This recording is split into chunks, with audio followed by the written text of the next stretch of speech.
Hi there, this is Jen, and thank you so much for joining me today. Today I'm participating in a collaboration between Joy Clair and Imagine Crafts. And Imagine Crafts carries the VersaFine, VersaColor, VersaFine Clair, all of the I don't know how to say that name, I apologize, that line of inks. And so I received these ink pads at no charge. I just wanted to throw that out there just to be totally upfront. But I already do have the VersaFine Clair line. I have all of those inks. I absolutely love them. They are the best ink for detail stamping, and VersaFine Black is the only color I will use, or the only ink I will use for a watercoloring. And so I wasn't really sure of the difference between these two inks, and so I wanted to do a little bit of experimenting. I also did read a little bit about these to find out what the difference was.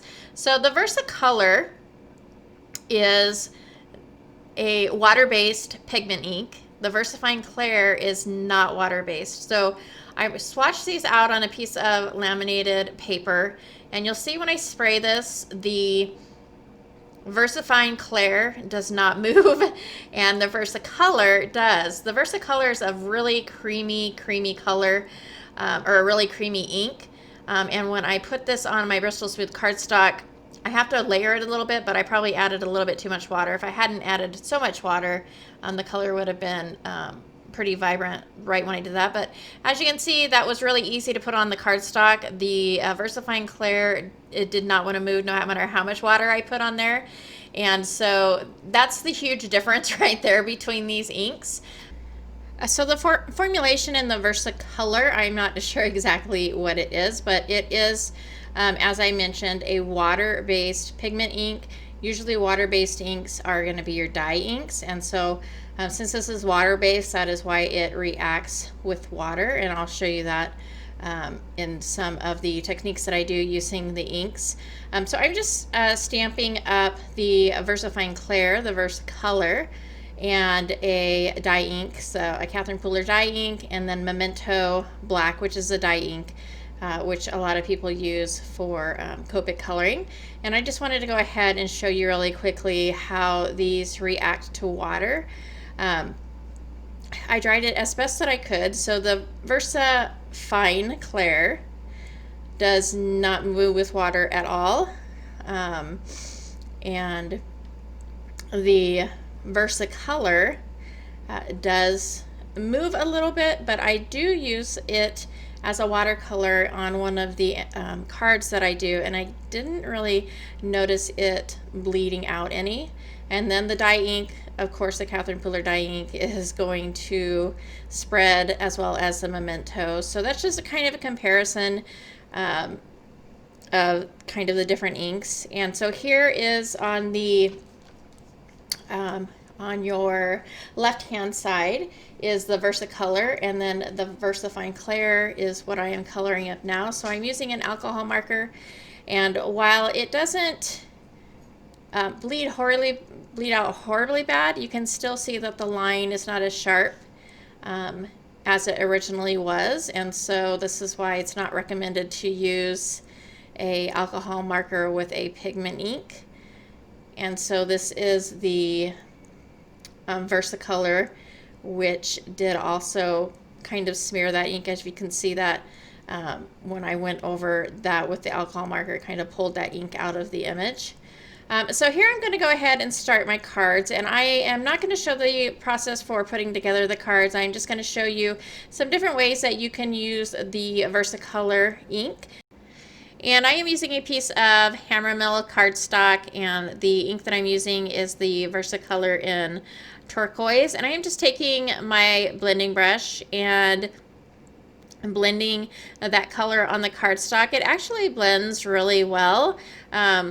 It's got a creamy consistency almost, and I'm trying to I want to compare it to maybe like a chalk ink or a distress oxide as far as like the texture of it, I guess. And so it does blend really well. So I went ahead and I blended that on the cardstock, and then I grabbed a stencil from my stash, and I'm going to blend that color again through the stencil. And one of the things I like about pigment inks in general is just their ability to capture the greatest detail in your stamped images.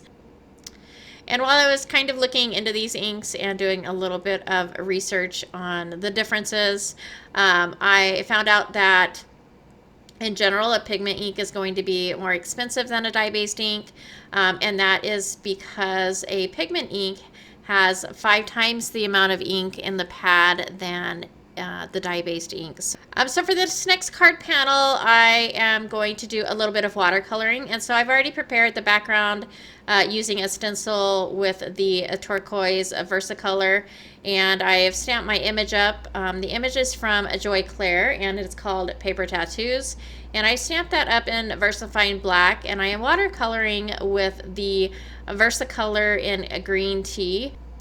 And it worked perfectly. The color is bright and vibrant, and it worked just like a watercolor, or like you were using a dye ink.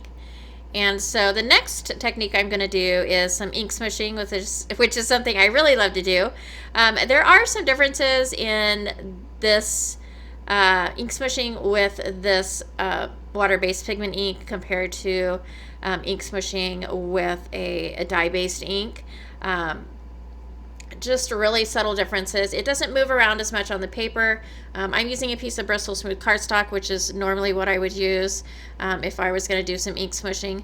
But you get some different patterns. That I wouldn't say that the color moves around as much, but it's just a different look and a different kind of style, I guess. And so once I put the opera pink color down, I'm going to take the scarlet and spray that with my water bottle to wet that down as well.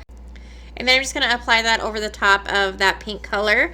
Once I have this dried, I take some of both the opera pink and the scarlet, and I also use the white pigment ink to make some splatters, which came out beautifully. The white kind of took on the color underneath it, so it's not like going to be a bright white, but it's still an option for a white splatter. And here are the 3 cards that I completed with the techniques that I used. And I would say the biggest takeaway for me from this is that the Versacolor, because the pigment part of the ink is so vibrant, it's just a great option for using it as watercolor. You can use it for ink blending. Like I mentioned previously, the VersaFine Clair line is one of my favorites, and so this is just another favorite to add to my list, and I really enjoyed working with them. So I hope you liked this video. If you did like it or find it informative, please go ahead and give me a thumbs up. As always, I thank you so much for taking some time out of your day to spend with me, and I hope to catch you next time.